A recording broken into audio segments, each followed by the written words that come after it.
Hey everybody, we're really looking forward to talking with Bekah today, and we're going to just take a minute to uh, get her to join on the live, so bear with us and we will get started here shortly. I'm here, guys. And Nell's with us today here. So bear with us one moment.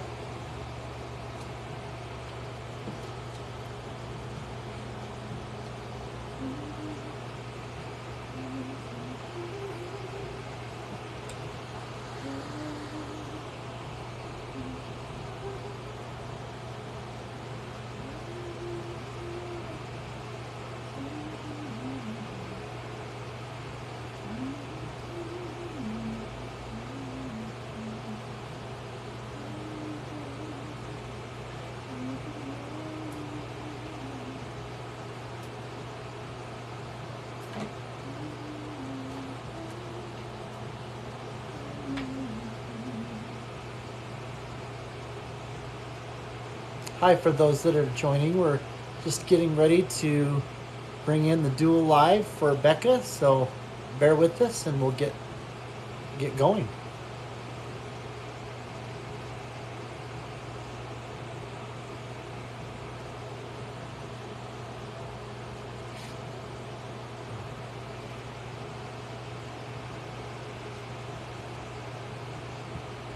Thanks for those that are joining. It's just going to take a moment while I pull in Bekah and the dual live, and then we'll get started.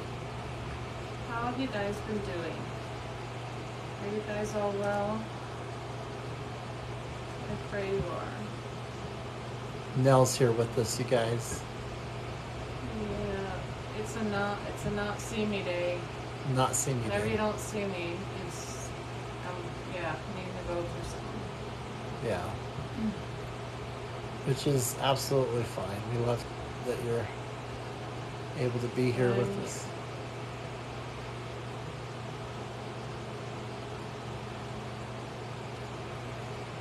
Hey guys.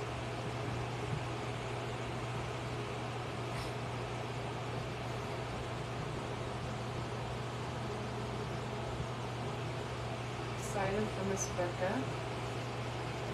I'm really excited to talk with her. You guys, you've gotta. You say this every time, but you gotta follow her every word. Yeah, really. 9 word. That's all I gotta say.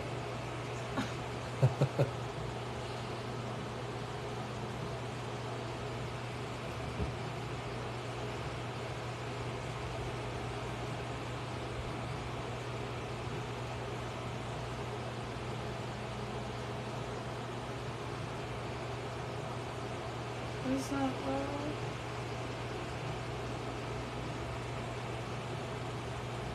Hey everybody for joining. Oh, someone said she's not well. Sure, I'm sorry.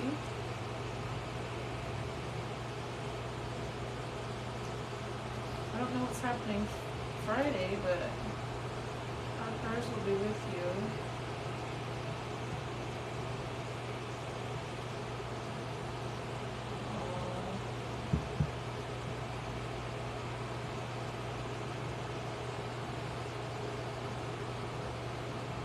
Wait, is there somebody called sick room? Are you? I'm glad you're actually saying. What is there? Hey, sick room. That's too funny.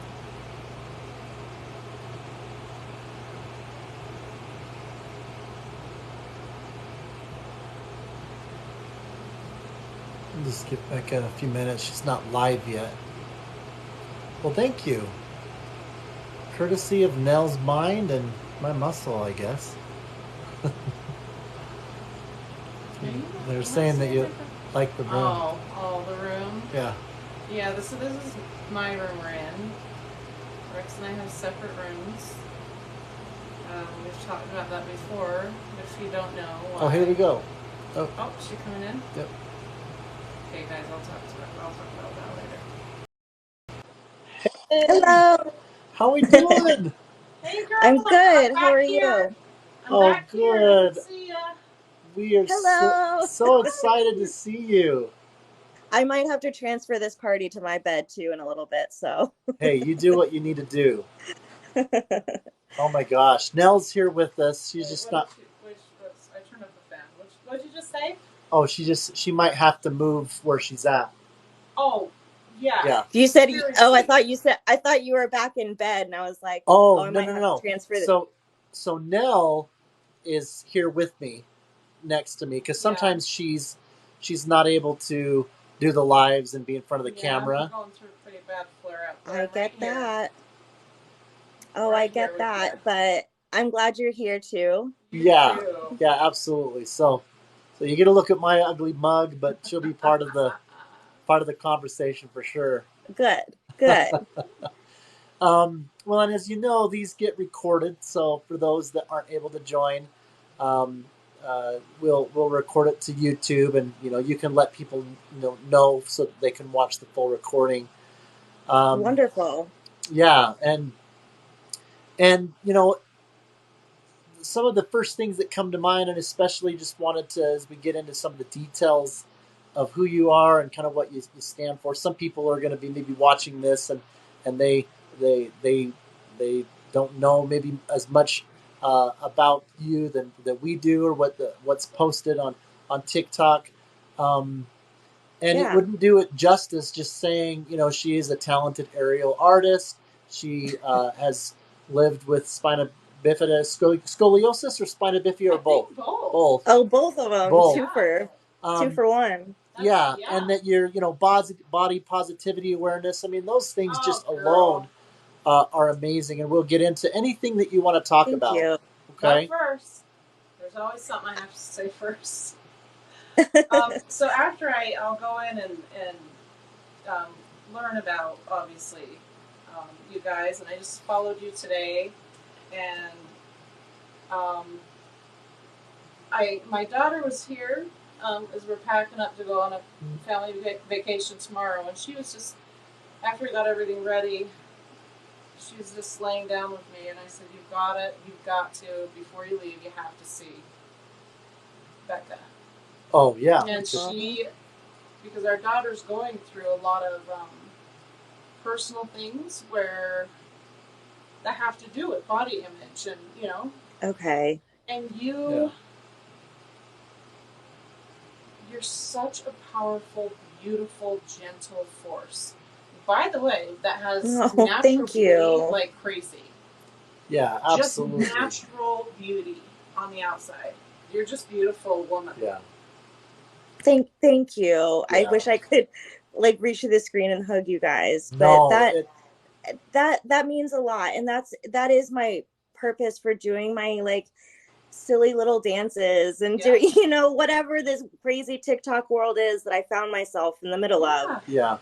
Is reaching out to particularly the young women that I once was, and some days still very much so feel like. Yeah. And just, I don't know, giving my struggles purpose through, through that. So I appreciate hearing that little moment of your day. It's you are succeeding. You are Absolutely. beyond exceeding, and I am so grateful for you. On a personal level, on a very personal level, as a mother. Thank you. A child that doesn't see herself as the beauty that she is. You just came into the picture at the perfect time. I'm grateful to be that for her, and I'm grateful. I don't know, just I'm already tearing up, and we're 5 minutes. No, it's okay. I just got. I said this is gonna be. I just got chills. Crier. I mean, Bekah, listen, I'm going to do my best to listen through this, but boy, there's a lot in my head that I want to unpack in terms of kind of what Nell is talking about, and I tell you, I'm a super open book, so and she, you guys, she didn't just, the journey of how you got to where you're at is kind of what I want to, talk about, because it is not just like a light switch, and it has its own pain involved with it, right? Yeah. I mean, you might not have, you know, it's, as you know, we awareness for chronic pain and suffering. And so obviously disabilities kind of can come into that. And mental, mental and emotional things. So if there are things that you can share, whether it's physical or even just the pain of what you had to go through, you know, being in a world where maybe you felt, and I don't want to speak for you, but kind of what my sense has been, is being in a world where, you know, you're going to wait forever if you're waiting to get permission to challenge some of the mindsets. It's like at a certain point, it's like, I've got to give myself my own permission to think on my own here. Yeah. Develop a little of that sass. Like, I'll do me. Thank you. I never really heard it phrased like that. Yeah. But I think I stopped asking for permission a long time ago. Yes. For a lot of and that's things. obvious. And that's part of what I want to get into. So that's a little bit of an introduction, you guys, and about Bekah. But take a tiny introduction. Yeah. Oh, she's amazing. A little bit of an introduction. A lot to unpack. You know, you raised the flag when you don't want to talk anymore, but we're having fun. So okay, I am too.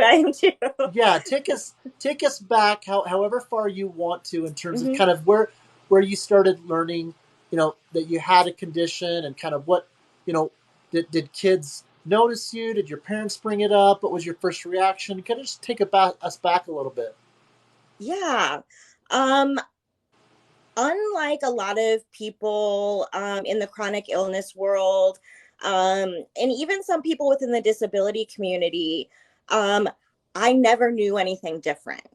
Right. This has been my normal since the day I was born. Well, before I was born, when I was in, you know, I was born with Vater syndrome. So it's spelled VATER, and each letter stands for something, some system in my body that has a difference or a disorder. Okay. So I had issues with my esophagus that had to be repaired, you know, hours, you know, after I was born, and have issues. I have just a single kidney.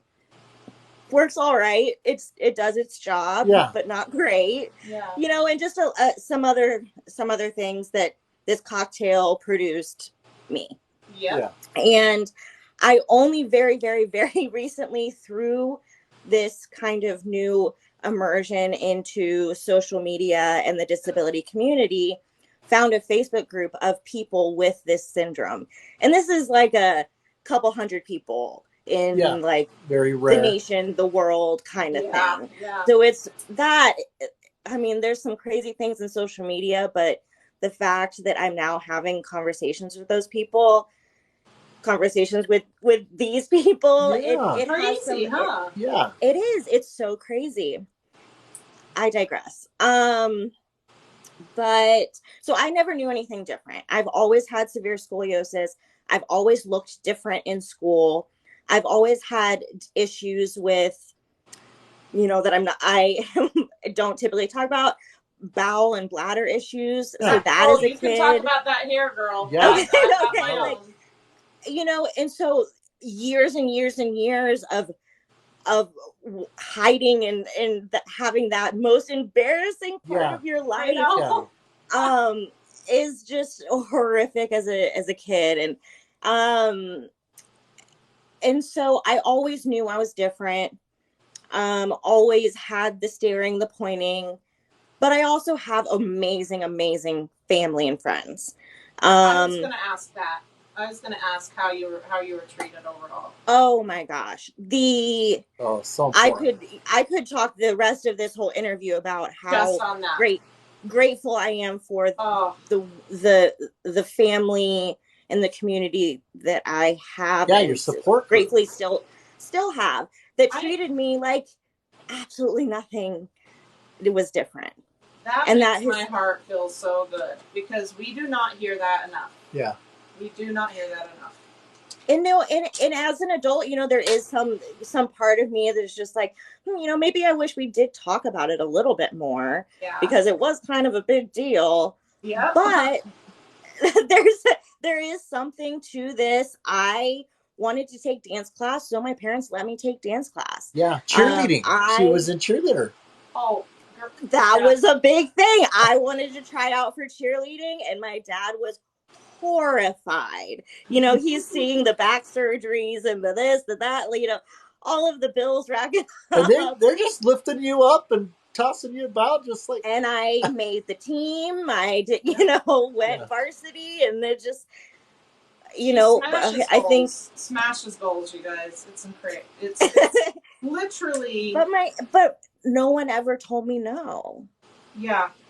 And I'm very grateful. I'm very grateful for that. Yeah. I think it has taught me to set my own limits. Yeah. I do still have them. I'm human.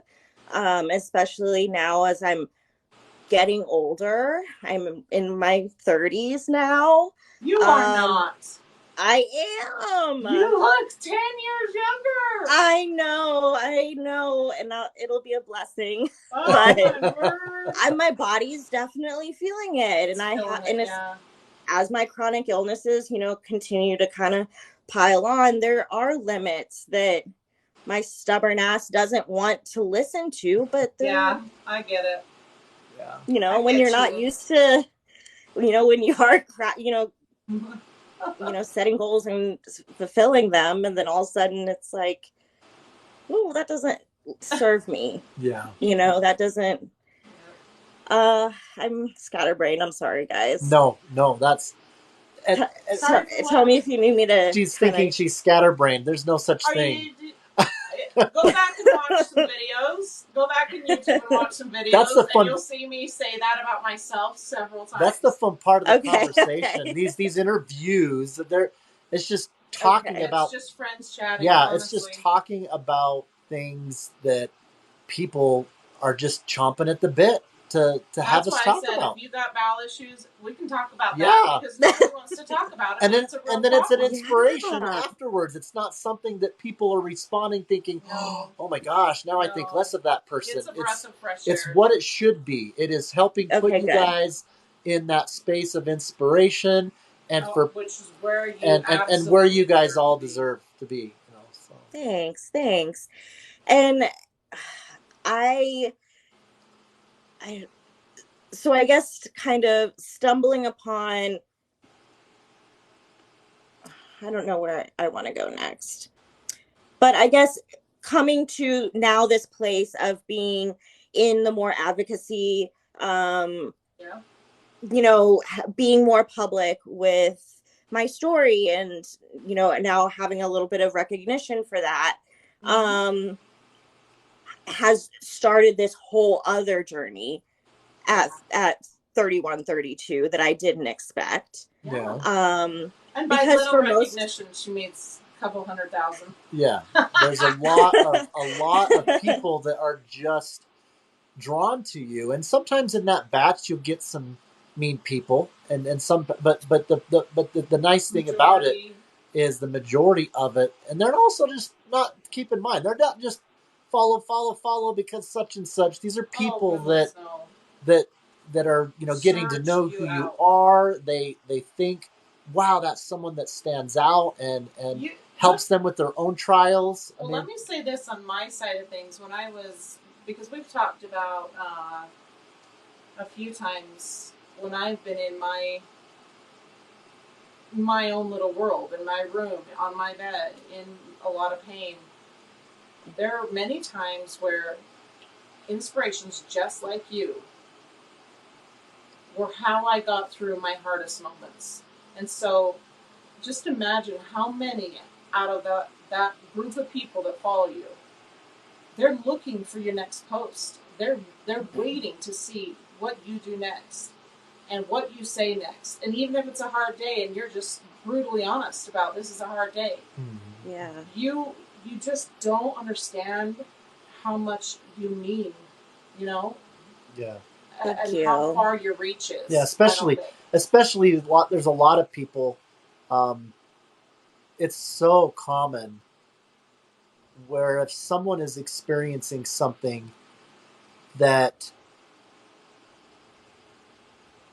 either has a stigma because of society's, you know, false thinking of something or any kind of challenge, there's been this tendency to hide, to shy away, Yep. right? Yep. Not the Yeah. stage, not the camera, not to tell the story. And it's okay for those that are in a place where they're maybe just observing and they're watching and they're taking in people that are, you have so much courage. Oh, my word. And it is intoxicating to just, get your energy and your message. That's a perfect and some people Thank you. might remain hidden. Anonymous. Yeah. And might not let you know. And you believe me, you just never know all that dynamic that's happening with people that are shy, or they don't know what you mean to others. The last thing that they could ever do or feel like that they could do is share a post or to give a comment, because we just don't want to lose sight of the thousands and thousands of people that fall into that category that I know that we're still reaching out to. So, and I would say all of those things back to yourself and the work that you're doing. And I didn't get you to see very many, but I saw the previous interviews that you're doing, and you post them on YouTube, and they're resources for people. And so all of those kind of things that you said that I'm doing with my work, I know you're doing with yours. Oh, thank you. That means the world. That really does. Yeah. Thank you. We are just linking arms and doing it together. Yeah, it's fun. Exactly. It's fun to collaborate. Exactly, and it's beautiful. When word. things like this can happen. To me, there's nothing, and I say this to Rex, I think almost every time we get off these lives, there's nothing more beautiful. There's nothing more uplifting. There's nothing more, to me, close to my Heavenly Father than meeting you guys, seeing how much you've overcome. The inspiration that you guys are is beyond almost human comprehension. Sometimes it is beyond our comprehension. And what a gift. We have the best time with you guys. And every one of you, we're like, well, that's a new friend. Forever. And the stories and circumstances are different. There's some similarities. I love that. I love that, if you were to go back and watch everybody that we've interviewed, and with you joining this process, you'll be getting an invite. We're going to try to do quarterly, have a Zoom call with all the people that we've interviewed. Oh, that's so fun. Up to that point. And so kind of being, having an opportunity to be like, so watch for that. That community is so important. It is. Yeah. Also an invite especially the chronic pain part of it is you guys live it, you know it, you preach it every interview you do. So insidious and isolating, like you said. And just to have any type of presence with someone, or hear a word, or see a meme that you feel understood, is just like, oh, I can get through this. I'm not the only person in the whole universe who's ever been in this position. So like, okay, all right. It just somehow just like level. It makes it copable. It doesn't take away the pain. It doesn't take away the shittiness of it. It just somehow just is like, I can do it. That's the exact thing that we were talking about in our last interview, was these things help us cope. It doesn't always fix it. Sometimes we don't want to hear that, but it does make the difference as to whether it's something that we can even cope with, let alone how well we're coping. And I'll go further, because this is what you've said is so. It is the exact foundation of Spoonful of Sugar foundation that we're trying to start. This foundation is not,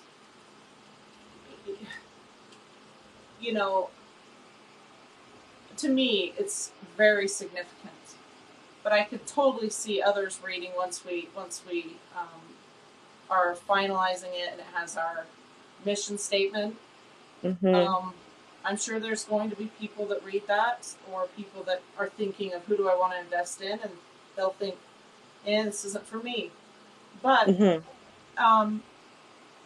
It's what we're aiming for is so simple, but so incredibly needed. And we've talked about this before, like whether we can team with companies that, or we can send flowers, where we can send a service for a week, where we can send a gift, where we can send something to say you are not forgotten, and you matter. That's literally the basis for it.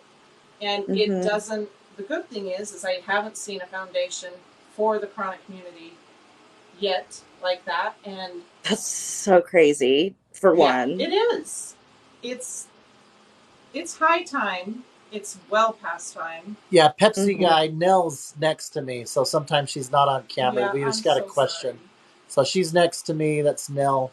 And if you go to other videos, you'll see. Sometimes that will happen. Yeah, always depends. Yeah. I apologize. That's okay. Well, nothing you have to apologize for. This is your channel. I know. I tell her that. Absolutely. Yeah. It's like, show up how you can, for sure. You know. And she shows up in a lot of different ways. Yeah.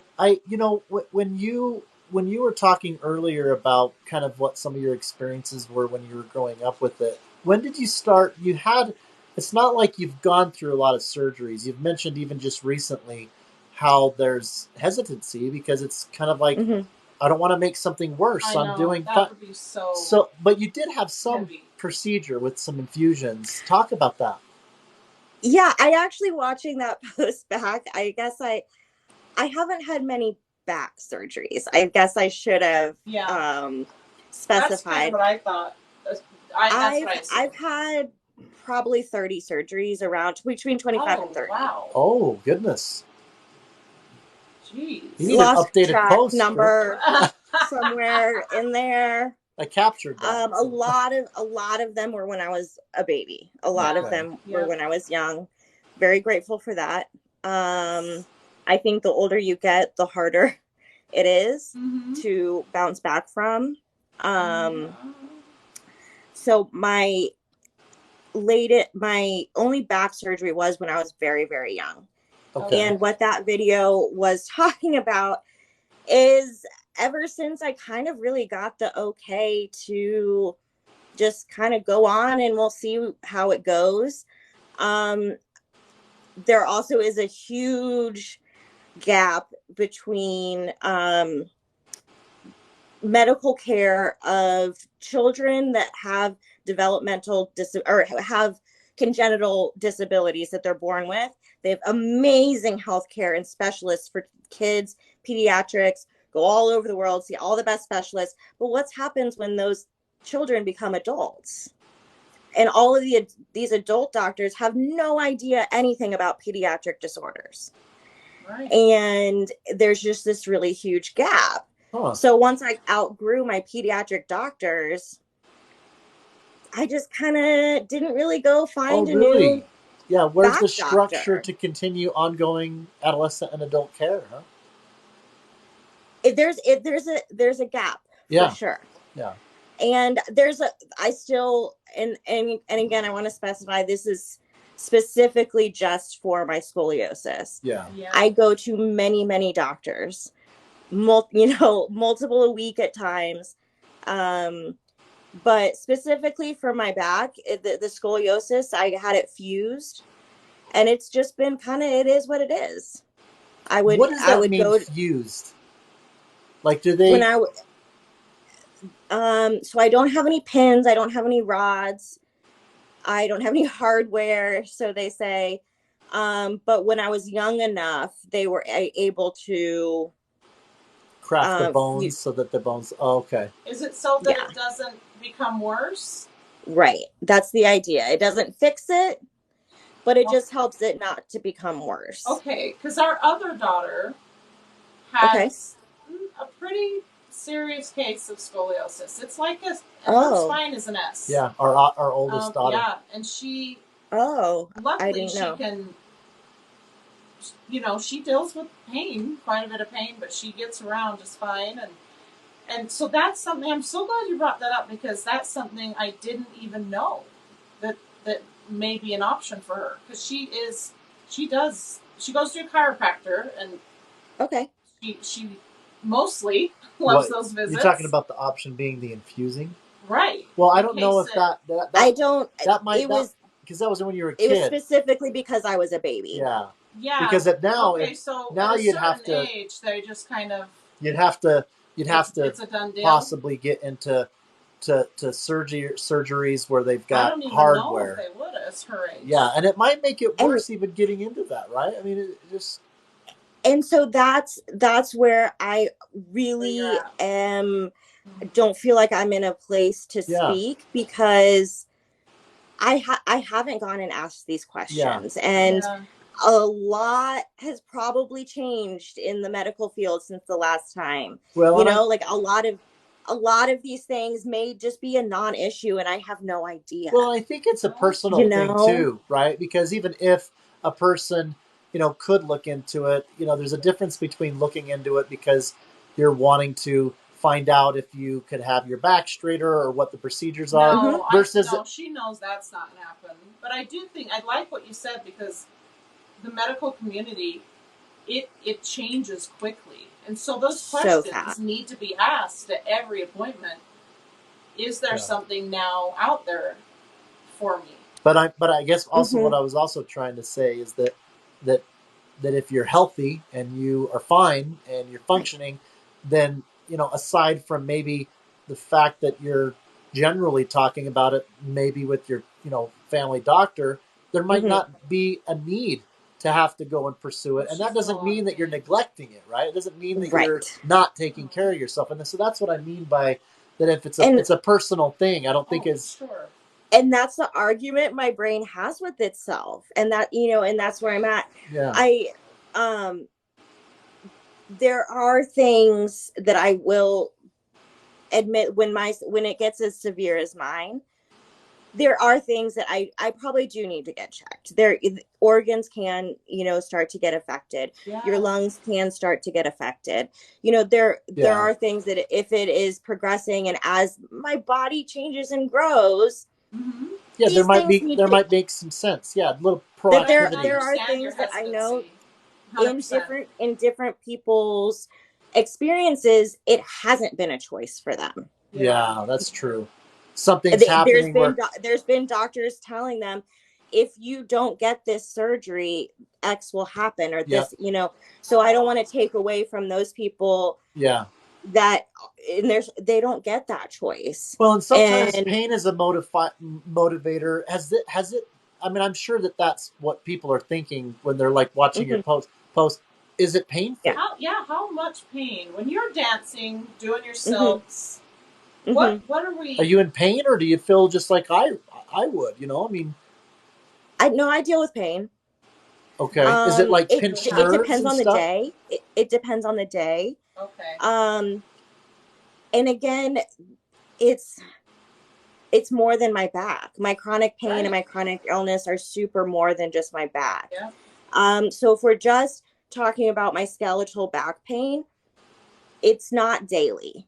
Okay. I'm very grateful that it's not daily. Okay. It's situational. Like sitting here at some point, I'll have to go and change my position. Sure. Every, you know, maybe 20 minutes or so. Doing my silks actually feels incredible. Oh, it stretches my body in ways that gravity can't. But I'll be very sore the next day. It is very straining on my spine. Yeah. Okay. That feels great in the moment, but maybe not the next day. I have other endometriosis issues. I have scar tissue issues, hip issues, migraines.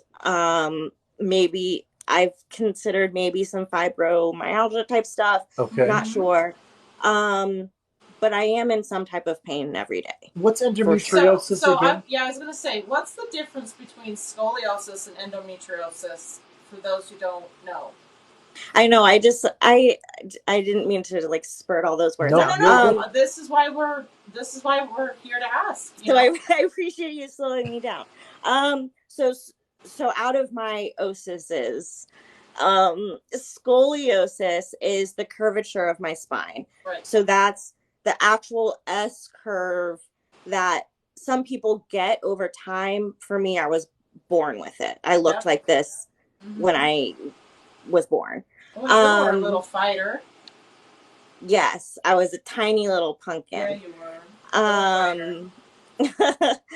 And then I also, on top of that, have spina bifida, which is the premature shortening of the spinal cord. Okay. So the spinal cord usually goes all the way down to about your tailbone and then spurts out and, you know, down your legs and all that.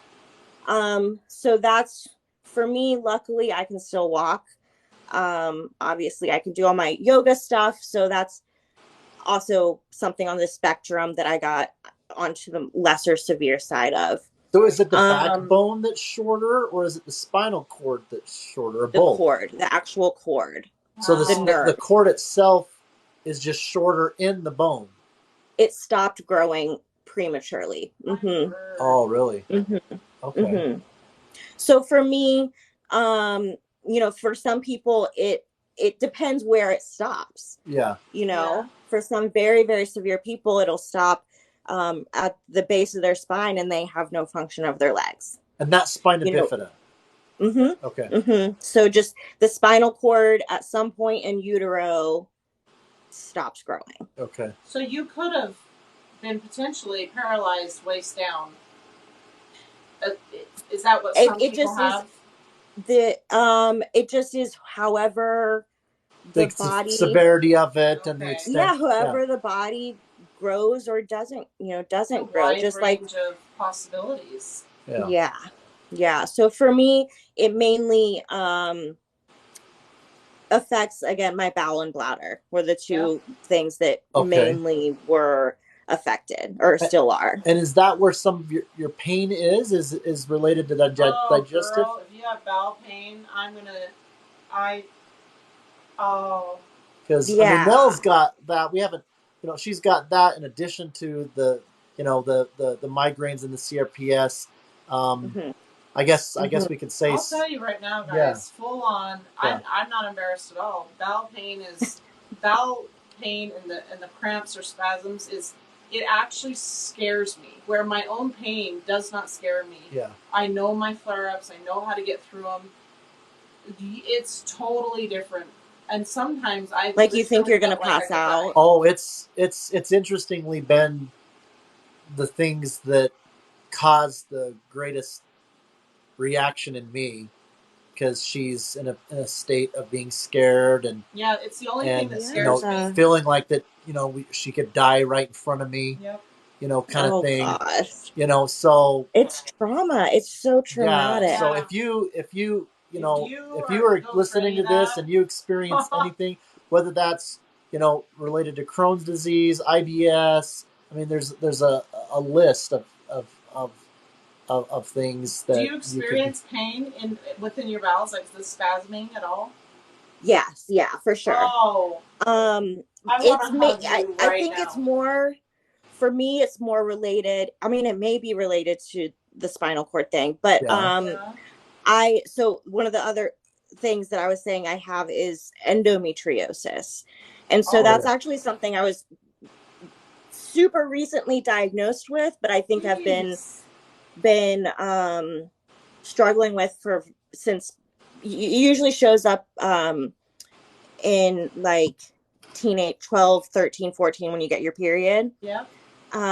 So that's when the endometrial tissue that usually, so when women get their menstrual cycle, inside the uterus, it kind of builds up some tissue, it swells, and then it sheds, and that's how it sloughs it off. Well, with endometriosis, that tissue starts growing in other parts of your body. Oh, my word. And it, once a month, swells up and sheds, but it's on my bladder, it's on my bowel, it's on, you know, my wherever in my abdomen. And that tissue is normally supposed to just be within the uterus. Yeah, and correct. off. Right. And sloughed off. Right. But it actually grows in different areas outside of the uterus. And this is actually super, super, super common in women.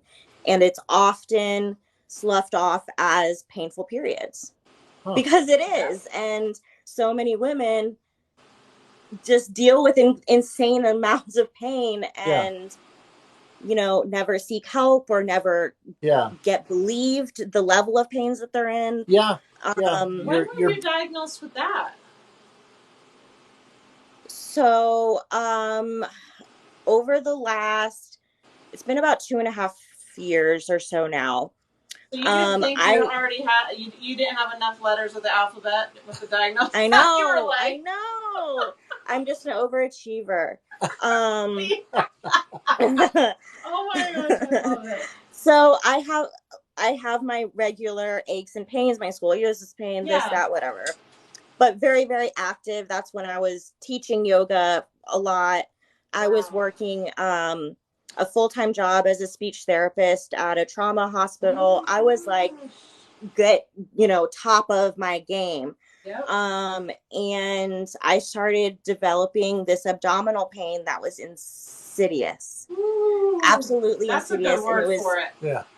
And it was about just, maybe I could point to it with one finger, and went to every ER, every test, every specialist, every this, every that, months and months and months. No one could find anything.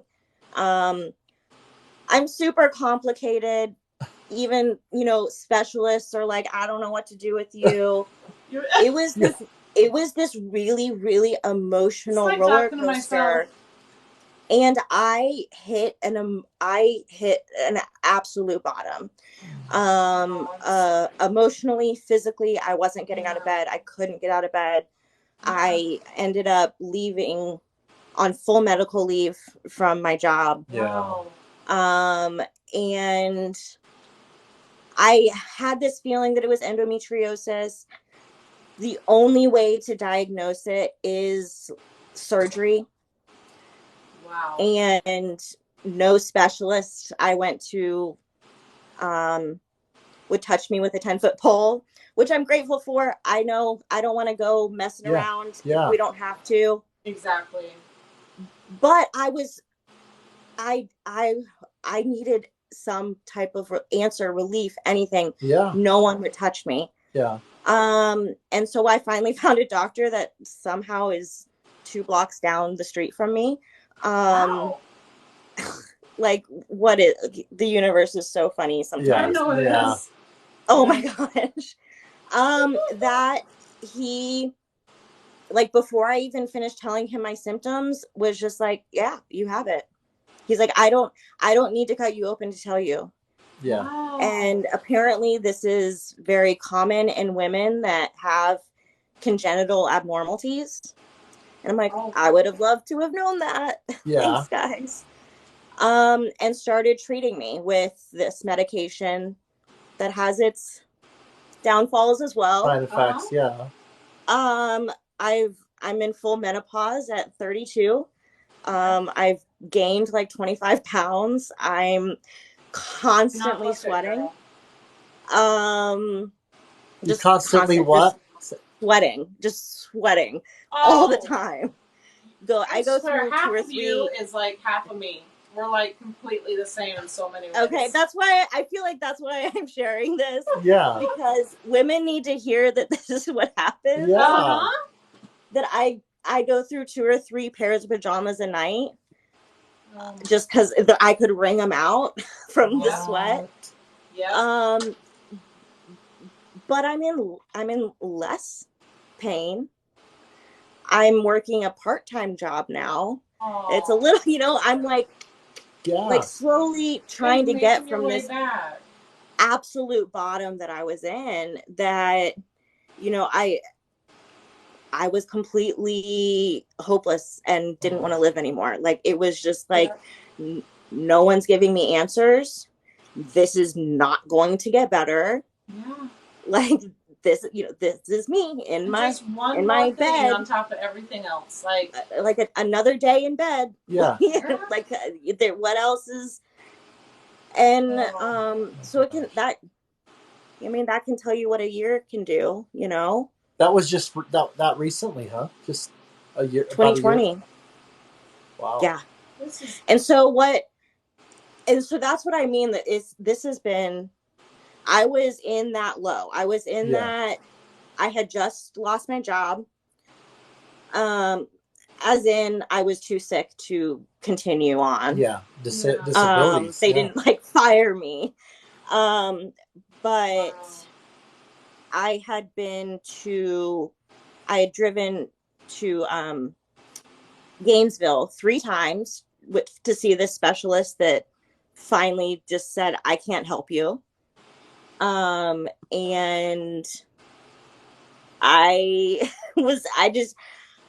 quarantine happened. Yeah. I downloaded TikTok because I missed my sister who lives in New York.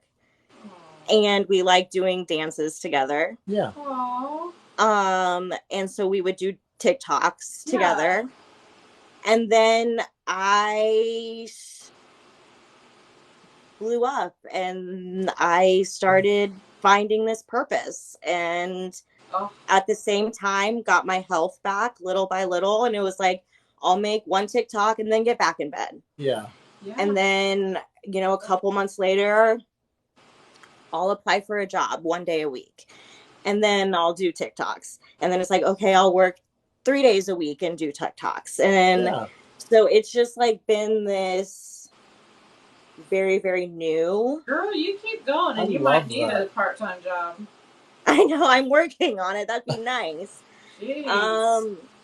But in the middle of that, I've been thrown into like all this disability advocacy stuff that's like, whoa, I didn't really use the word disability for a really long time. Yeah. And so that kind of sent me in this little identity crisis and finding like, oh, but that's not a bad word. Yeah. It's not something to be embarrassed about. Not at all. That just as if someone is born with like beautiful dark skin, that they should be proud of that. Yeah, no. And like what made them who they are. And it's just like, I was born with this zigzag spine and I should be proud of that. Yeah. Well, and you know, when we're talking amongst ourselves here, so much of that just seems to be so obvious that it goes without saying. But what is sobering is as you get more exposed with people around the world and you see how much it is very much not so common that people think this way. The mindset of maybe even being the opposite of what we're talking about, maybe even viewed as if we're the ones that are like the ones with the problems, and look at them feeling good about themselves. And true. That's super true. Got these reasons why. In fact, even I remember even times earlier in my life where I've been guilty of that, where, you know, you're kind of just looking at people's life and you might be thinking, wow, they're happier than maybe they're deserving of or whatever. And I'm ashamed to even, you know, acknowledge that I'm human too and having those kinds of thoughts. And so all the more reason in that, you know, we talk about how you got here. I know that in my own life, you know, you have to challenge yourself, regardless of how you're being influenced by all of that. Yeah. There needs to come a point where you're like, wait a minute, time out. I don't want to think that way. I want to, and you start giving yourself permission, and it starts with challenging it. And of course, people that are maybe further along in that process are helpful, right? Because you're watching them. But boy, it's especially the pioneers like you and, you know, people that maybe you could argue have gone through that and are further along. It's been a rough road for them because they maybe haven't had the same kind of, you know, person that helps, pave the way for them. They are maybe one of the, that's why I call it not just a leader or an inspiration, but a pioneer, and that you in many ways, and that people in their walks of life, they're doing maybe more of that pioneering and that paving for other people, and can make it easier for people to the isolation that. Is so Mm-hmm. like you and I think it's fair to say both of us have been extremely blessed with our support systems.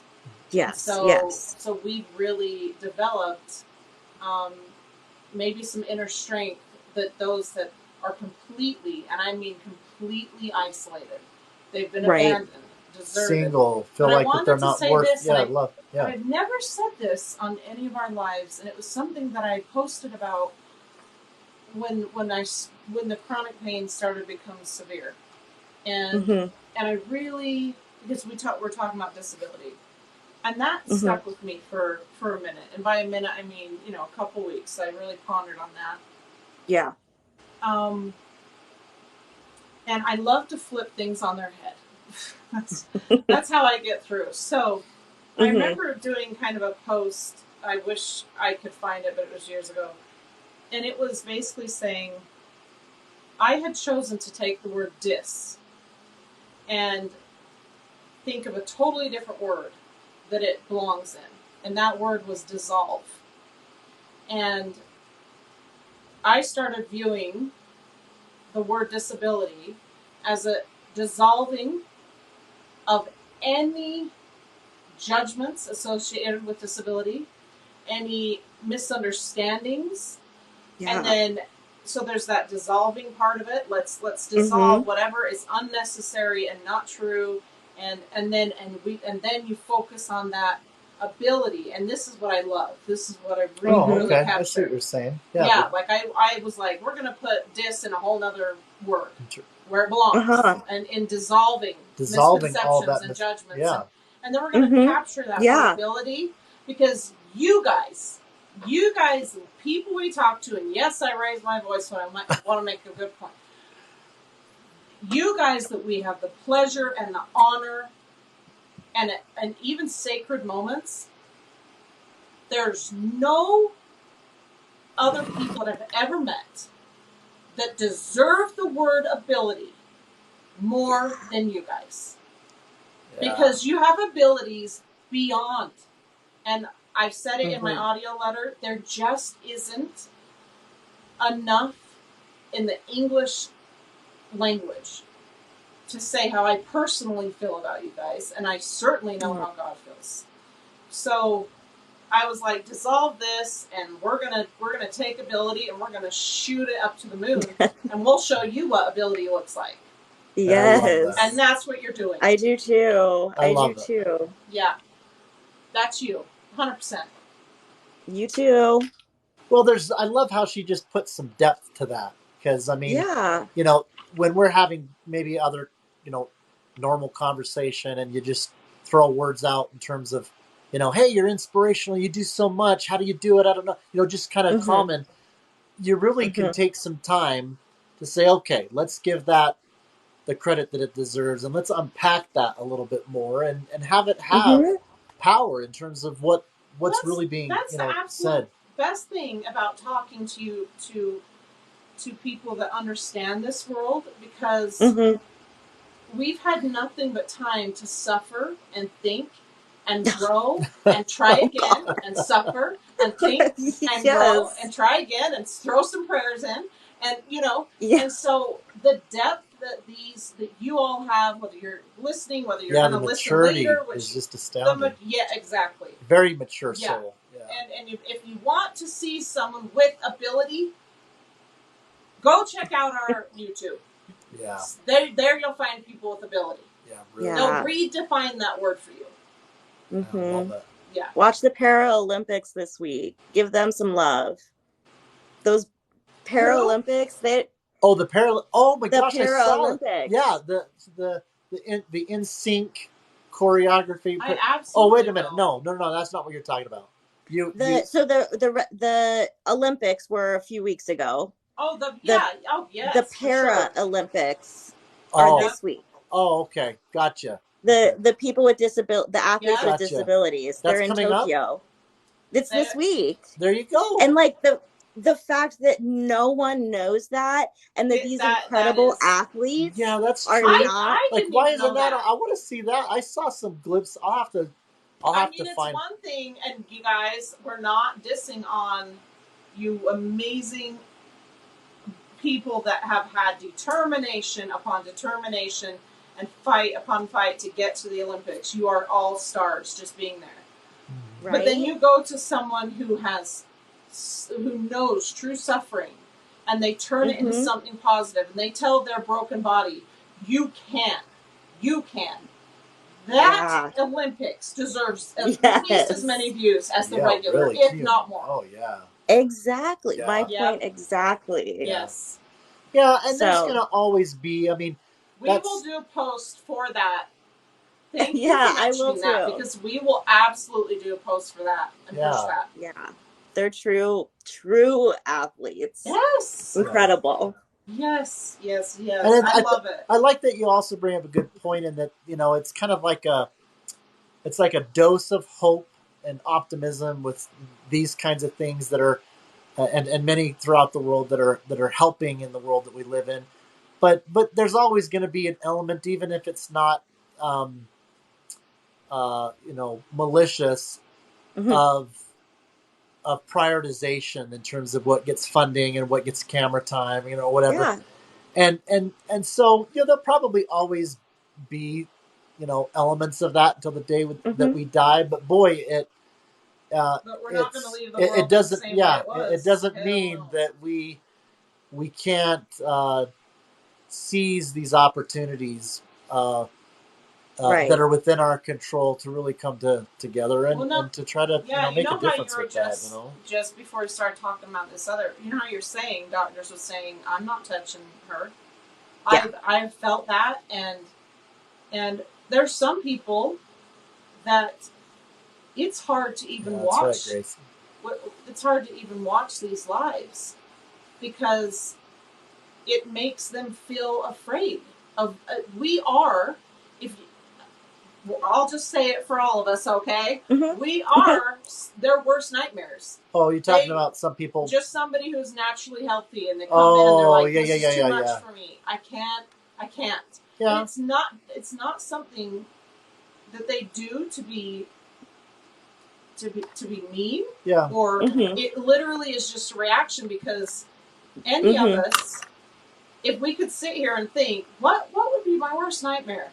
Well, death and pain pretty much do it, and we live it day to day. And I really implore any of you that don't, we have such a beautiful family of sufferers, but I want to see people that are a lot more healthy in here. And if it's uncomfortable, I'm asking you to stay. Why? Because you would miss out on a miracle.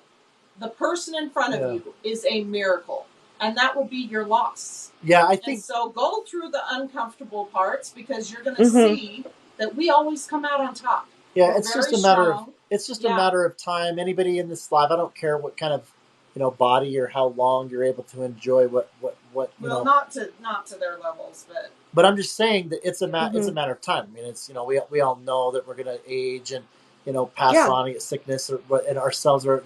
So the sooner that you engage, I think, in conversation, even if it's not in the context of, this is what I'm currently going through, can be helpful in preparing you for the inevitability that something will eventually happen. You're not immortal right now. Yeah. There's something like almost 100% of us, unless you have some type of very, very sudden end to life, will suffer from a disability at some point in their life. 100%. Or a loved one. Or a loved one, a spouse or a child. So this is a population that you need to get comfortable with. 100%. Absolutely. 100%. And so where the part of me kind of stepping into this, kind of more social role. And then part of me that, you know, constantly still at times comes back to some of those, you know, ignorance in the comments and this and that. Is I'm a Taurus. I want things to be fair, and things like representation and things like, you know, if she gets to go on TikTok and shake her ass, then I'm gonna go on TikTok and shake my ass. It's just like I'm just kind of that, just like no. If she gets to go be a superstar, I get to go be a superstar. And you know, like no. Those girls get to be a model. I get to be a model. Like there's nothing like for some reason like take that on as my like goal of just like no, I like have to like represent this community. Let's do this.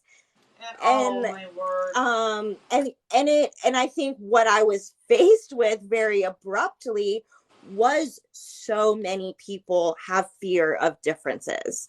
And so many people react to even the vision of me so negatively and like even involuntarily because they're not used to it, right? They like have never seen someone that's looked like me before. And instead of me going like, oh, I need to hide, my brain switches and says, I need to change that. That like, oh, these people are in high school and they don't know what scoliosis is. Or they've never like, seen this is an issue. This is a problem. And I need to get on whoever's For You page I can because this needs like this is an issue. We laughed because I can't be so the craziest thing anyone's seen. See, like you know I'm what? not that. This is the kind of stuff I'm telling you. Like, you know, this is the kind of stuff. I love your attitude. This is, it's an issue. You know, what do you want to call it? However you want to call it. I'm trying to think of how to properly phrase it. But obviously, things that are on Oprah and Ellen and stuff like that, they're, you know, this is the kind of stuff I'm telling you. The people that we interviewing, the reason why you guys aren't on those shows is not because you're not deserving of it. You know, this is the kind of stuff deserving. It's them. Yeah, I mean, you know, and I'm not even worried about that. The universe will take care of that for me. Whatever happens will happen. We'll let you know if we get called. Yeah, let me know.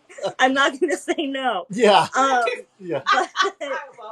But until then, like, what is within my capacity? Okay, I can stay in my room with my cat and make my little TikToks and share my story and say, you know, people with disabilities can be sexy. People with disabilities can be desired.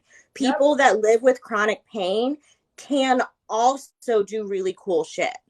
Like it doesn't have to be an or. I know. You know? Oh, I love it. You weren't always tell me a little bit of what you had to go through to become that, because that didn't happen overnight. We know that. No. What are some of the main things that were like, boom, I'm either going to go down a path where I'm going to think the way that these people would, you know, want me to think of myself or whatever, and you know, versus I'm making a conscious decision to diverge from that, and that might mean less friends. That might mean, you know, this. That might mean that. But you know what? I am detouring because I'm worth it. You know, I mean, talk a little bit about kind of moments like that, because this is on purpose living. This is not something that just happens because, you know, you happen to get lucky enough because you had some parents and they happen to say, you know, some good things to you. I mean, it's a lot of work.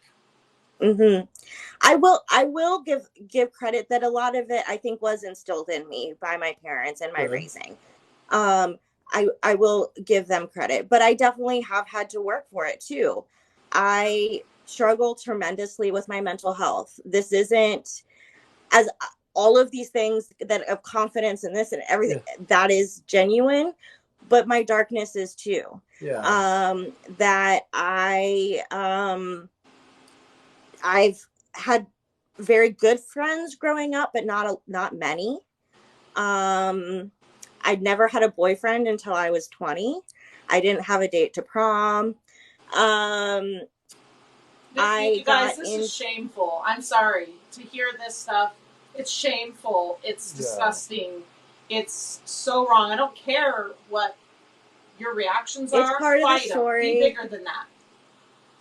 It's part of the story.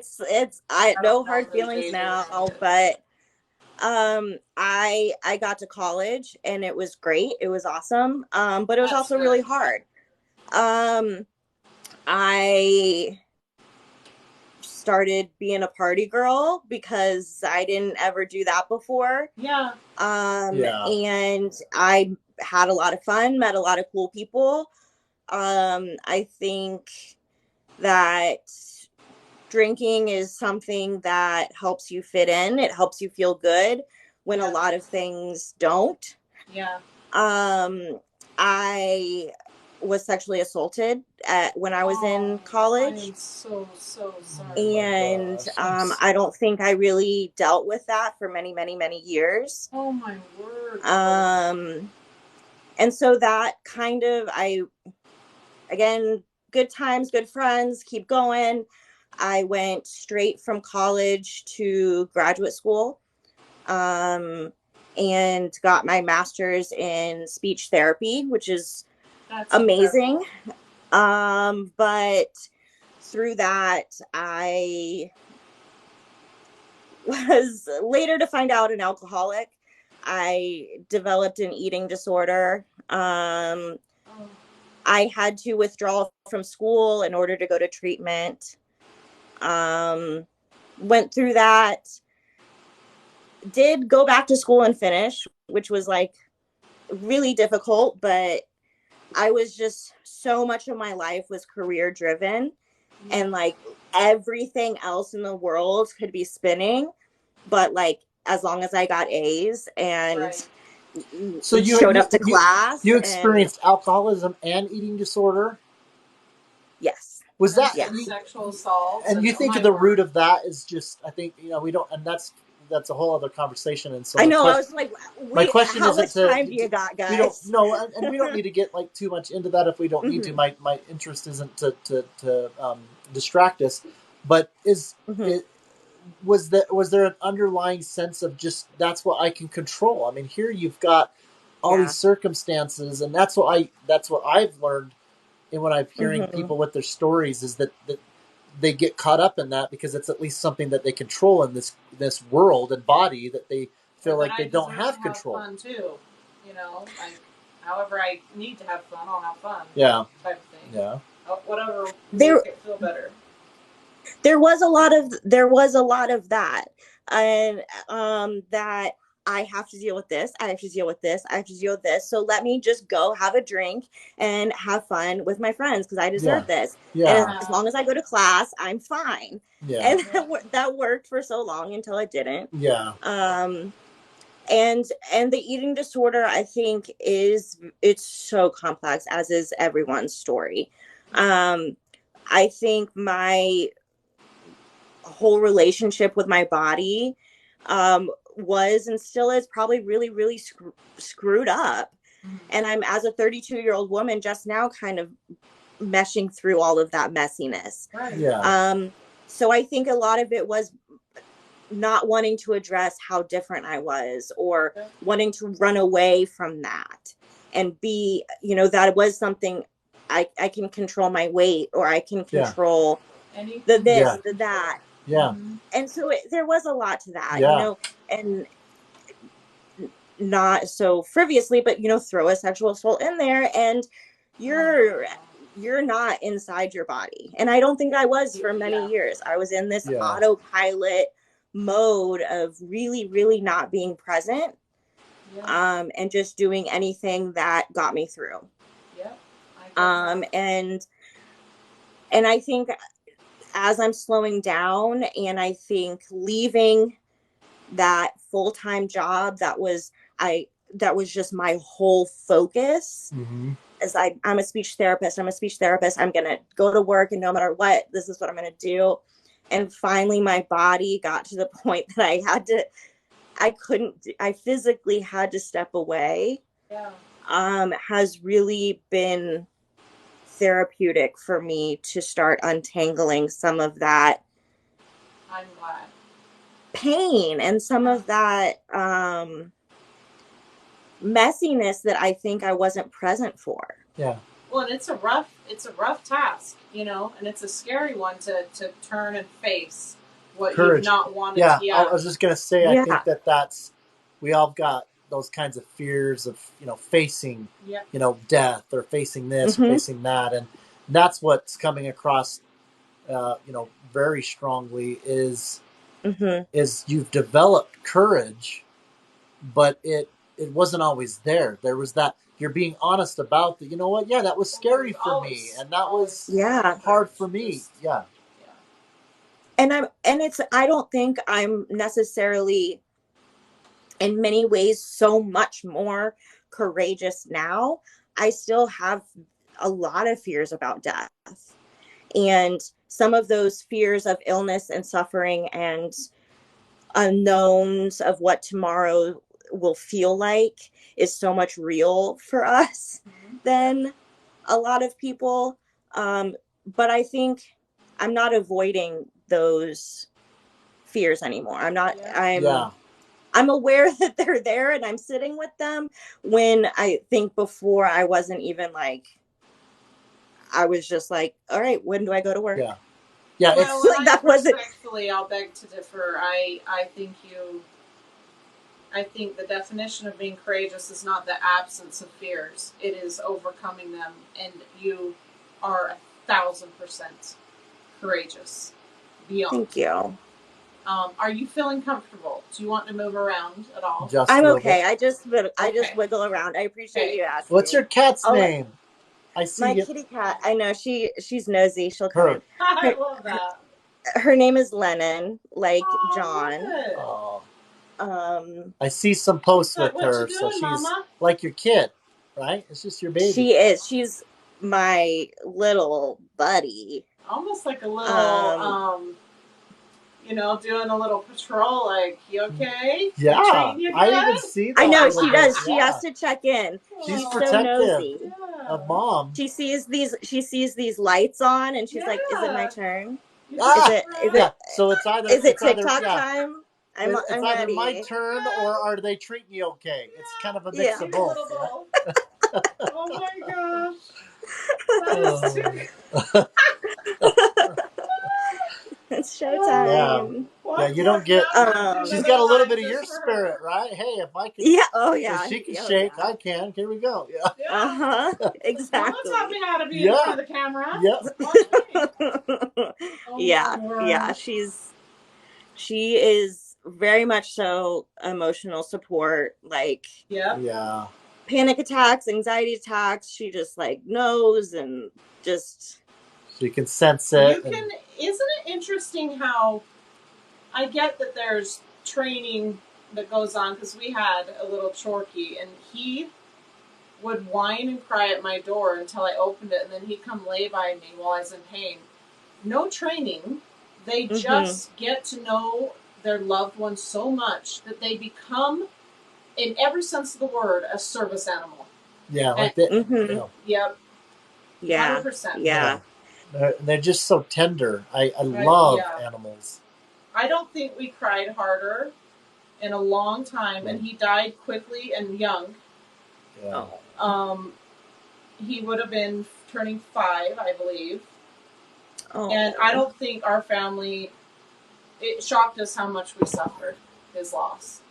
Yeah, especially because, you know, since we're talking about our pets, our babies, you know, you talked about how, and even just with your recent posts, you had, you know, felt like that you know, needed to kind of be apologetic for, you know, having some downtime, right? You know, you're like, okay, yeah, because she's like, hey, I know I get the messages. I didn't see that one. She's like, but we're gonna. It was just today. It was just today. Oh, okay. But during those moments, I mean, it doesn't matter how many moments that we've got the spotlight and the lights and camera, and you're doing a dance or you're just, you know, talking or whatever.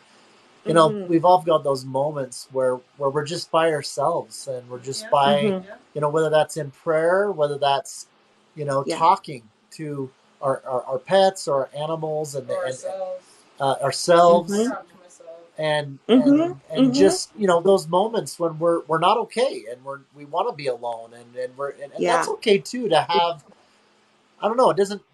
I don't really call that hiding. I guess. What is it? Solitude, or, you know, whatever. Yeah, right? no. I like just Mhm. today. I had, as we're getting ready for this family trip, I Mhm. bent down. My wife That's a and lot I. of spoons. What was that? Good trip. Family trips are a lot of She's spoons. that's Yeah. yeah. We're already kind of stressing over that a little bit. We'll have to figure out how the spooning thing is going to happen. It's I at have least close. pre-spoon We're not going to anxiety San too. Diego. But San Diego. like your family, I couldn't ask for better, and they Yeah. completely. Yeah. They know. We'll adapt. We adapt. Sometimes they know quicker than I'll say what's going on, and they'll be like, "Hey, we already see it." Yeah.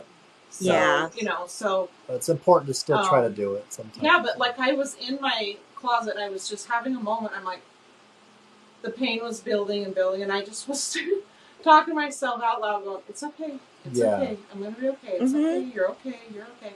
And my word, I bet a bunch of you do that.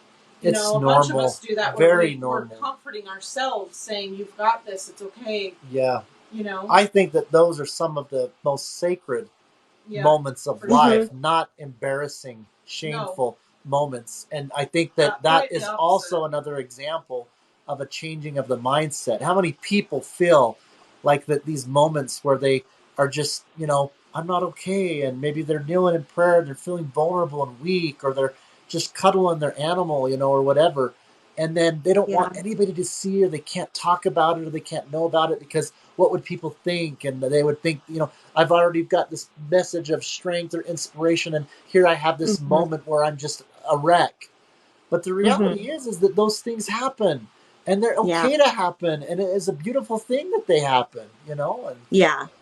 And so I love that you're part of, you know, being able to just put that out there and be like, amen, you know, let's help change this mindset of even those moments to where that's not something that you have to feel like that you are carrying a burden of, oh, if only somebody knew those.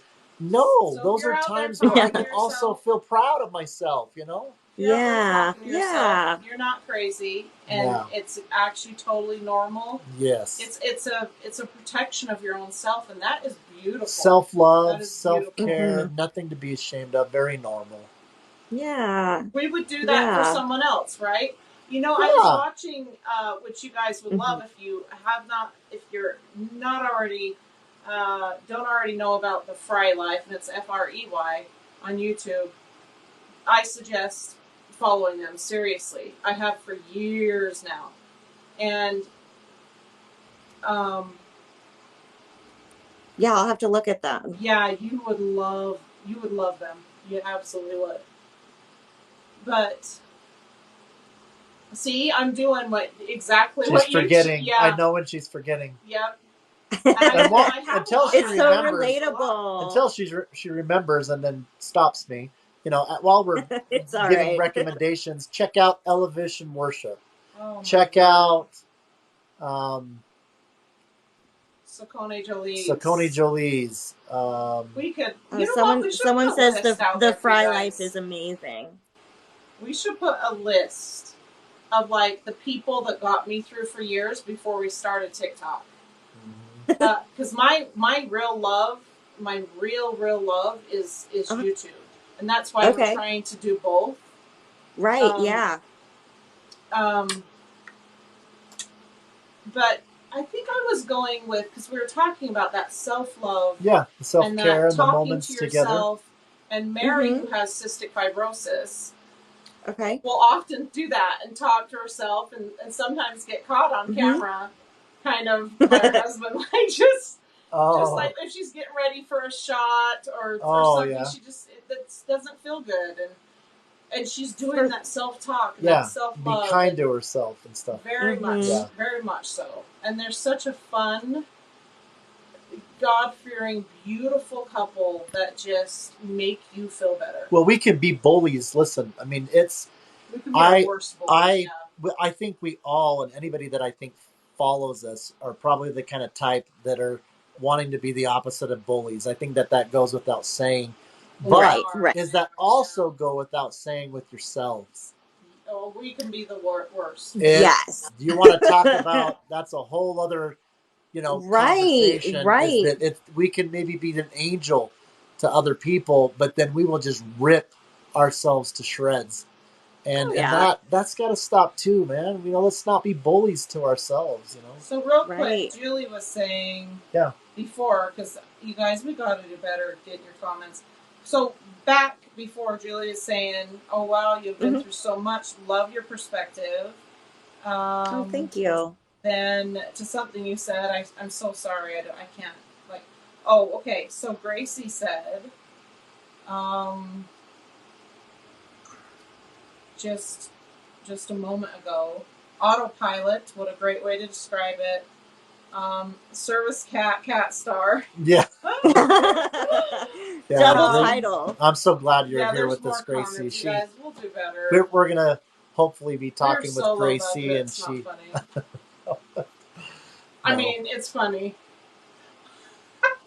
We're just low budget all the way. Look at all this equipment. I love it. Yeah, we've got this ring light from Amazon. No. Oh, it's so good. I will say a part of my story that there's always so much to unpack that we haven't touched on is so I said that I struggle tremendously, alcoholism and an eating disorder. I have, let me count, hold on. Yes, I have been sober 6.5 years. Oh my nice. gosh. Congratulations. That is awesome. So that has been a huge shift for me. That was just huge deal. Just like a game changer. Huge deal. Was 24 and I think if I did it was maybe 25. I don't remember. It's clearly not in my recent memory anymore. It's like another lifetime. Just things stopped working. I wasn't functioning. I was being reckless. I was putting my health in danger. I was putting other people's in danger.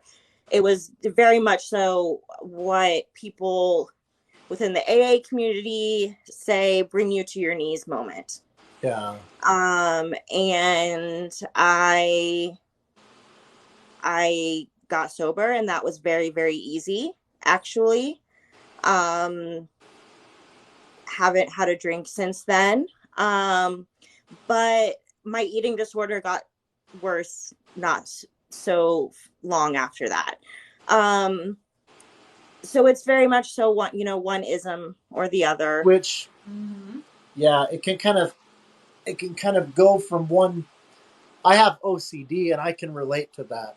One of the things that I've struggled with is that one thing will start to dissipate in terms of where my compulsions are, and then it'll gravitate. You think, oh, hey, I'm doing a lot better. Then it will kind of all of a sudden, shift to something else, and something that I have to manage.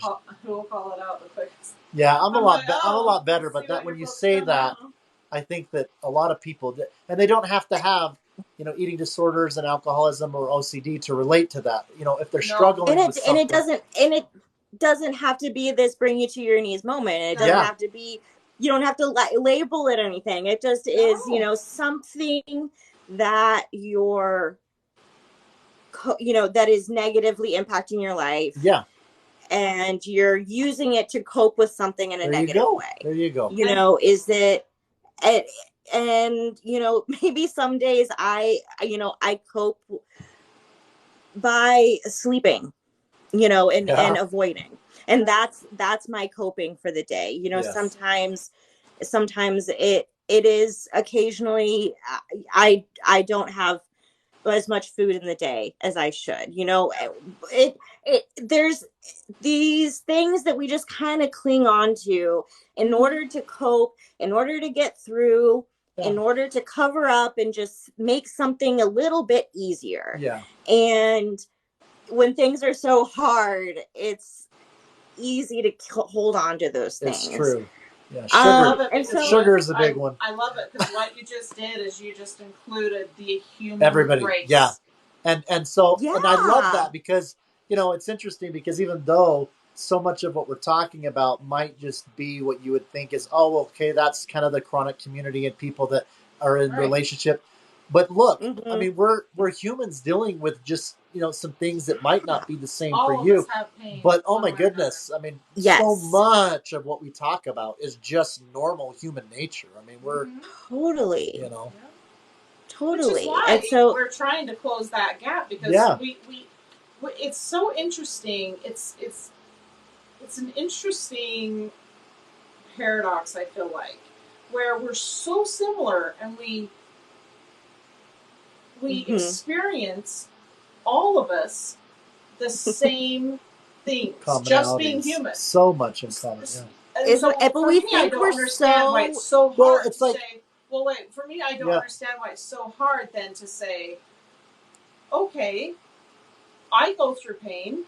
I know, and I'm interested in your pain. Okay. And why is it so hard to bridge that gap between when we're talking about suffering or disabilities? We get tripped up with differences. You're saying that. But really people are get funny. If I could say that word, but people, we all get funny with differences.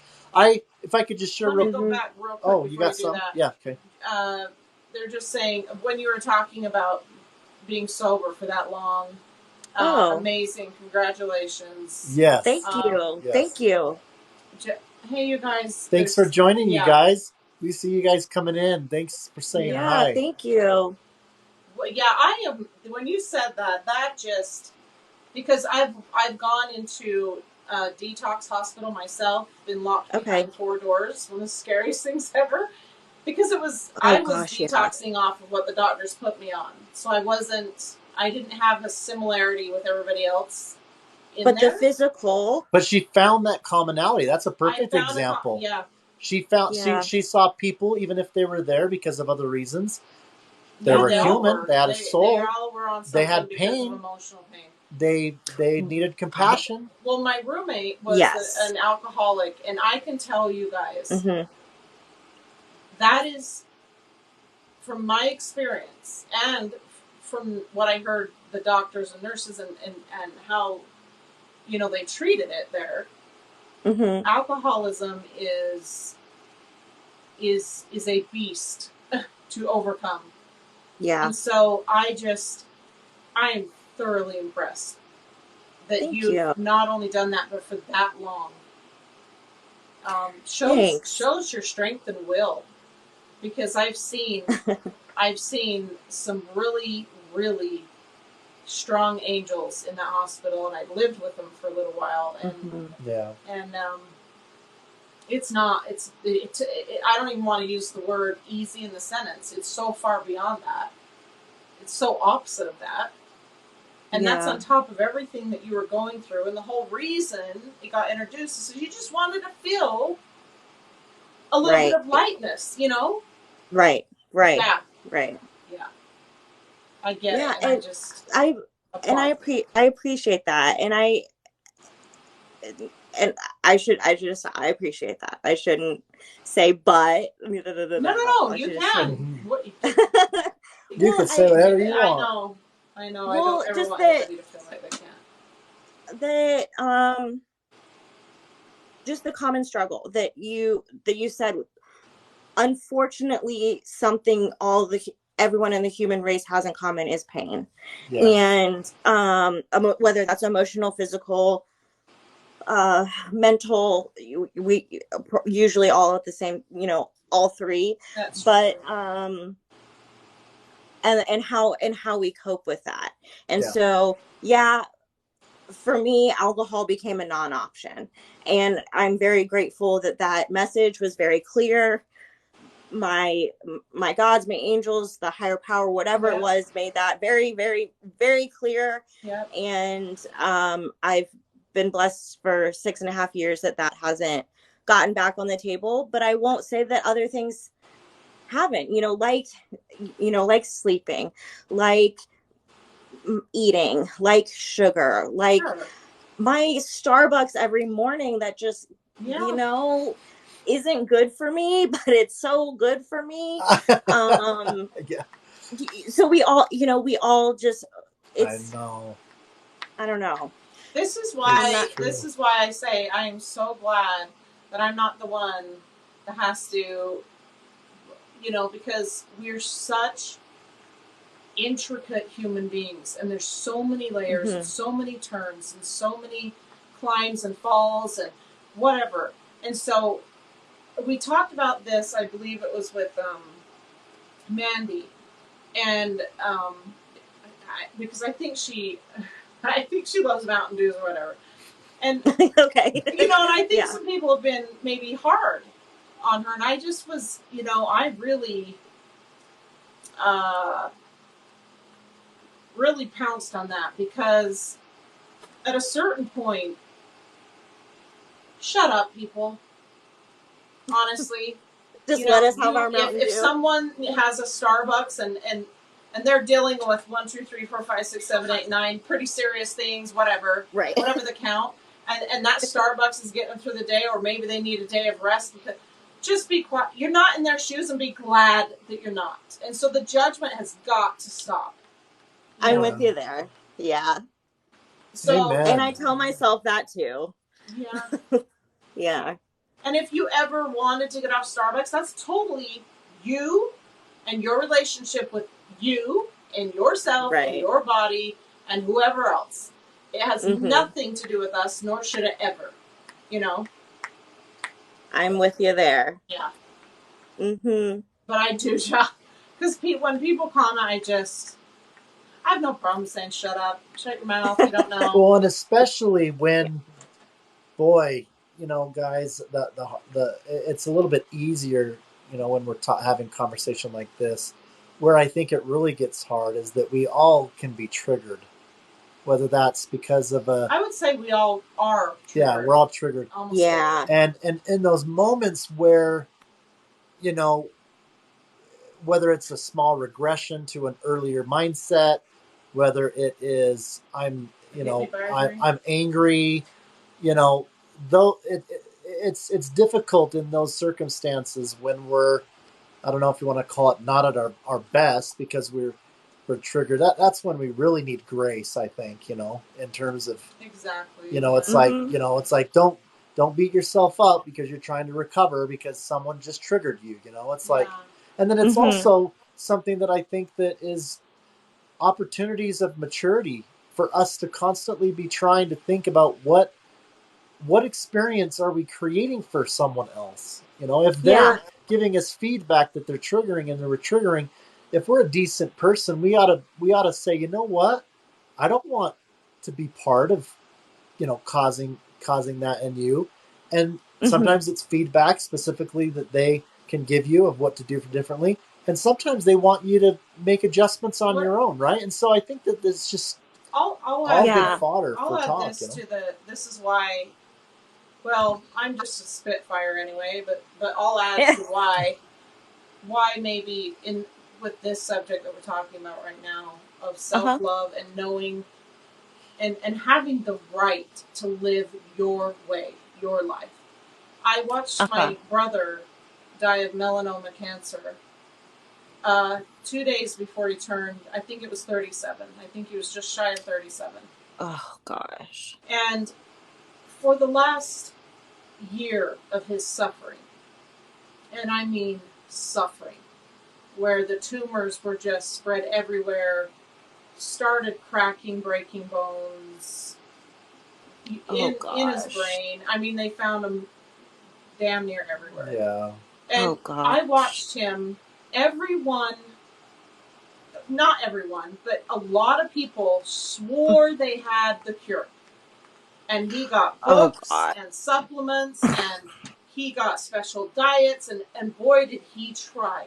Boy did he try to make people happy. To be able to say, I tried it. Yeah. But in moments where it was just, there's a couple of times I was able to sit with my brother, well, more than a couple of times, because my mom, and my youngest daughter, who was just little at the time and very protective over him, we would take him to some of his appointments. And in those appointments, I was really able to just have one-on-one with my brother. And those were sacred moments.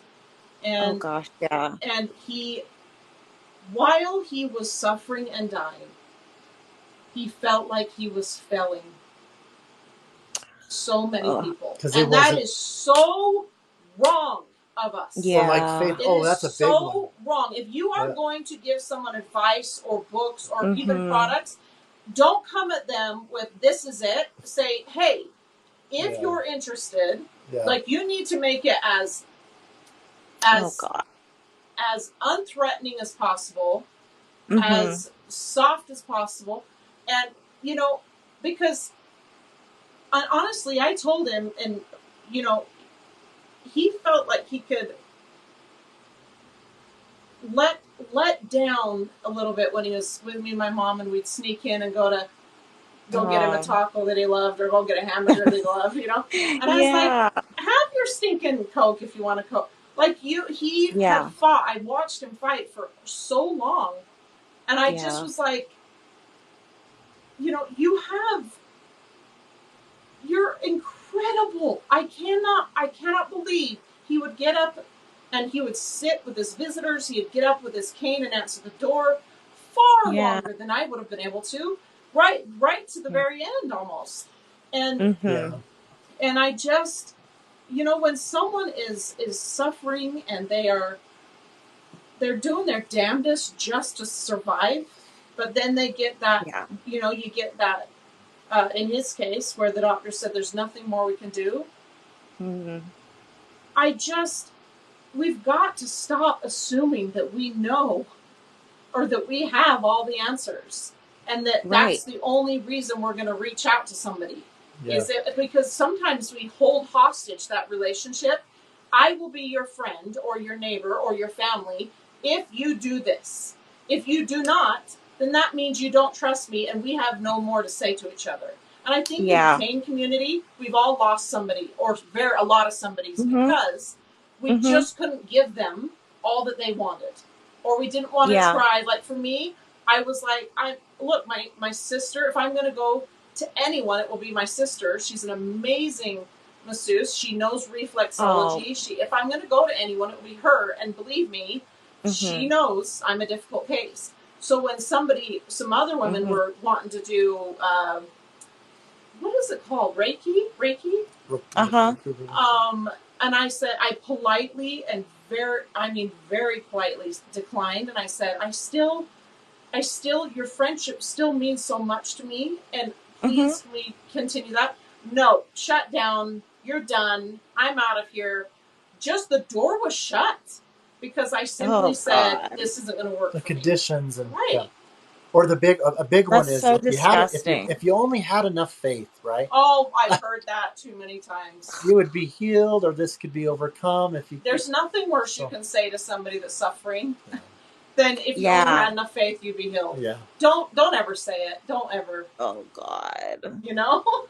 Courtney. Yeah. Can I pause for just a second? I got Courtney. Courtney's joined us, and I worked with Courtney. She is an amazing, talented friend of mine, not just on TikTok, and she says it's so easy for others to judge, and it's the one area that is not our place. Who is anyone? The earlier let's see some other comments here. Just a second.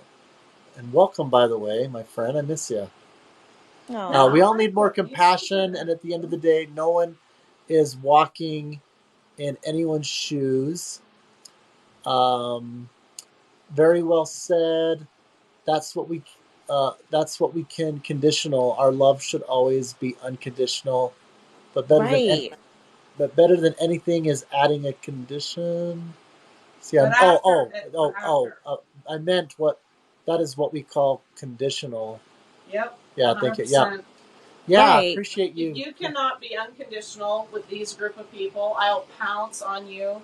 I'm so protective of you guys. It's too sacred of a spot for me.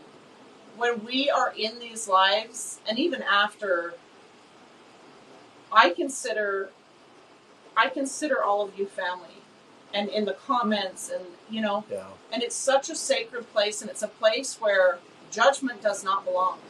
It does not belong. So don't try it with me. I'm giving you a warning. Yeah. But all these things do, I mean, they do help you grow and mature. Yeah. Not just going through them, but when you've got someone in your life and you want to be better for them too, these things that we're talking about in terms of challenging things, in terms of, you know, maturing, in terms of, you know, listening to feedback of, hey, that's not helping me. Can you please not do that? You know, or whatever it is. It's opportunity for us to just grow. And sometimes, you know, growth isn't fun and it's, you know, uncomfortable and things like that. But, and then it just comes back full circle as to why that's avoided, right? And people, they don't want to talk about pain. They don't want to experience pain. Or I've got a relationship and this is uncomfortable, or I'm in a painful situation. So the better that all of us can just evaluate whatever is going on in our life, and it doesn't have to happen overnight. Just kind of have, you know, just work on that decision of, you know what, I'm going to look at what, you know, that's kind of uncomfortable. You know, like for me, I was uncomfortable praying for a time.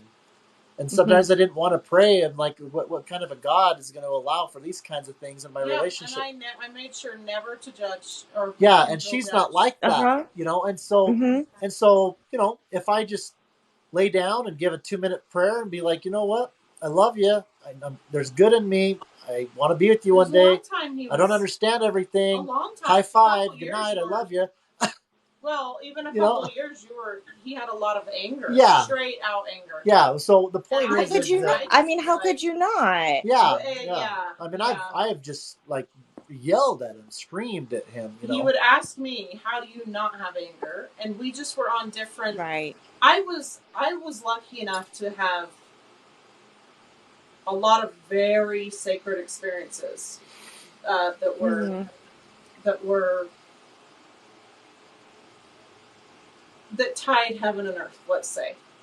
Yeah. Before the pain became really bad. So I told him, I already know what I need to know. What I don't know, I'll know in time, and I'm fine with that. And that's kind of where we were at. But at the same time, I wanted him to know, I'm not wherever you're at. You need to go down your own path with him. Or, you know, or whoever you trust now. She let me go through it. Absolutely. That's beautiful. Because if it, you know, and if she was constantly making me feel like that I'm not handling things, you know, as a husband, then that's where people just say, okay, well then forget it. You know, you can't see my effort or whatever. You know what I mean? So you got to let people have some space and let them be where they're at in life. On this subject, have you seen your family, you know, be really sad or angry, or have you experienced some of that yourself? I think a lot of how my family coped was the stay strong, we don't talk about it. I love it. I mean, yes, and you know, that it definitely kept the morale up and raised some strong ass women. It's just my mom, my sister, and I, and so then there's my dad, and he's a big softie, and loves his girls more than anything. So I think there was a lot of fear. I think there probably was some anger, but never really talked about openly. Understandable. I think more as an adult, I've had some conversations with my parents more about what was it like having an infant in the intensive care unit. That could the fear that they must have gone through, what was it like, you know, making these big medical decisions for your infant, and you know, what was it like for my big sister, you know, having a little sister that was in the hospital all the time. And so I think more just as adults, we've started to have those conversations. Mm-hmm. They definitely didn't occur growing up because it was very, everything's fine. Everything's fine. You know, Becca's going back to soccer's practice. And it's just, you know, keep on keeping on, which is great. It really is. But there's also space for that pain and that fear that I don't think really had any space until recently. Wow. Yeah. That is some pretty amazing insight. I can just hear the people saying amen, that you could take, I don't care what you've got going on in your life. It doesn't have to be even chronic pain, illness, or whatever. No. You're a human being. You got stuff, you got people in your life and relationships and things. And that's some wisdom right there in terms of. But sincerely, from us, please give your family a huge thank you. Yeah. And send them our love. I will. Oh, yeah, absolutely. Because if I'm sure I'll post this, they'll see you guys. Oh, good. Oh, yeah. Great. Or like, well, then I want to say to them, well done. Yeah. Well done. Man. Because hell yeah. And if there were more people in the world like you, we love you. Yeah. Family. Oh, I love you guys, and you know, I tell them well done all the time. good. I know that they did a good job on my sister and I. Yeah. And to be clearly now adults and still have the relationship with them that we do is I know that's exceptional. Yeah. That is so refreshing. Our parents, my parents have done so much. Our you know, it's, you know. Yeah, like I said, we too are blessed, and my sister's here. Oh, hey. My sister says, yeah, we love her. Awesome. That is awesome. Oh, sister. And listen, you gotta, and you could share this with them later, but I'll have about a 3-minute highlight post. You can do what you want with that. Okay, yeah, Dad can watch that one. But the way that anybody that's following you can watch the whole thing is they'll click my Linktree link in my bio. I think she's been in there. And then they go to the YouTube, right? Your YouTube. Yeah. So you just direct them to my YouTube and they'll find it. Perfect. What a pleasure. It's been such a pleasure having you. Likewise. Yeah, it's such an honor, and I knew from the very beginning that this would be fun. Yeah. It certainly was that. I know, we always go into this, and then we joke as soon as the camera's off, we're like, well, I'm going to bed smiling. That was pretty cool. That was awesome. That was beyond, you know. Well, it's so neat. It's such. You guys bless us it's so much. Such a it's kind of like a mutual reciprocating service that then has impact to other people, and it's just, I know it's a light and an uplift for me. You know, during the week, we've all got the grind. I work a full-time job in the software industry. This is just something that we, you know, are kind of, and so it's nice. It's something to look forward to, and we need that. And we don't have to have it every minute of our lives. I work full-time trying to be me. Yeah, Nels. I didn't hear what you said now. She's got a full-time job just trying to be her. She's got her hands full. It's a lot to be me.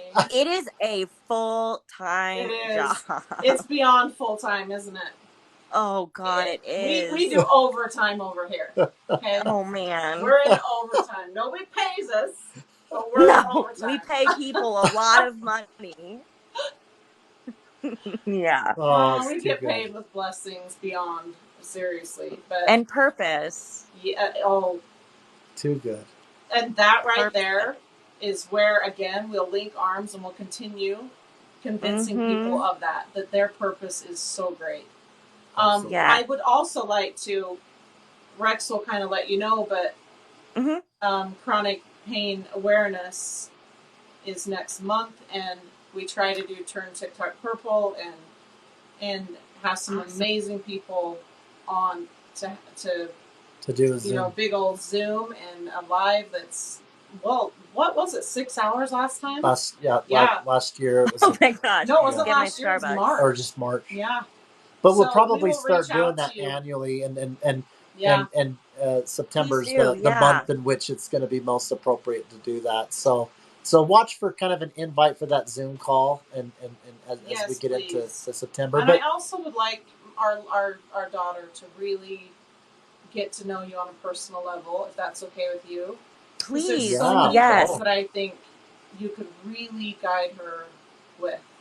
You know, please, I'd be if you. I'll send you some information. She's on Instagram and Facebook. So I'm most reachable on Instagram. Yeah, I'll send you her username and hook you up so that you guys can I would connect. Love each other for sure. Yeah.